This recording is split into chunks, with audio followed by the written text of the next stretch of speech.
It's the dream of every architect to work on a site as high profile as this. The original settlement of Chicago originated on this site. It's where the three branches of the Chicago River come together, and its prominence in the skyline and its visibility has been a huge honor. We did not take it lightly. How you set up the building's massing and these layered planes is directly relevant to the functions that occur in those spaces. This is the first of three buildings, so this building is pushed against the riverbank to the west. How we treated the building and how it met the riverfront was really, really important, particularly on the westernmost plane, where those columns are really prominent, how they raise the building up and touch the ground lightly to give more light and air to the pedestrians walking along the riverfront. Because the building is oriented north-south, the sun and how it interacts with the building was a big consideration in terms of how the planes were all overlaid and how we allocate exterior space for the residents. And at the top, the plane on the east steps back to give those extra special penthouses their own private terraces. And then the plane on the western side, which actually starts higher, so there's outdoor space for the tenants to use. So as the sun moves around the building, there's a place to go to have access to those great views and light and outdoor space. The aluminum rods are an element that ties the exterior of the building together. They incorporate the balconies into the main body of the building. They add some life to the exterior.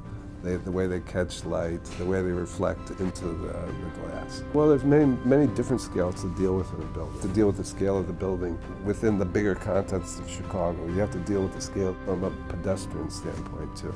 The river also has the river walk, or we wanted to enhance that experience. That's why the building is lifted up on the west side.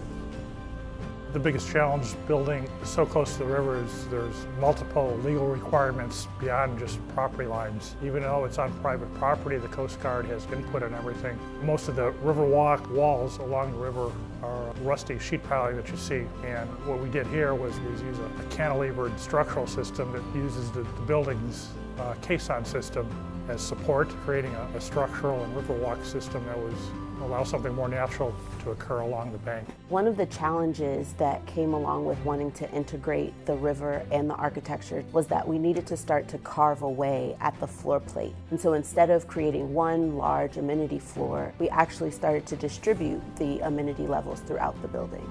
A big move that was made in this building was to put the main amenity floor at the very top, and it's proved to be a real selling point.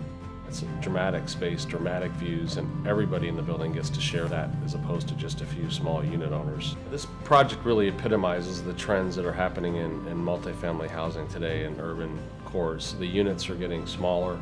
The chunk prices then are in theory less, although this project is one of the highest rental rates in the city. The idea is that what a tenant may not get in private unit space is made up for in that first-class amenity experience.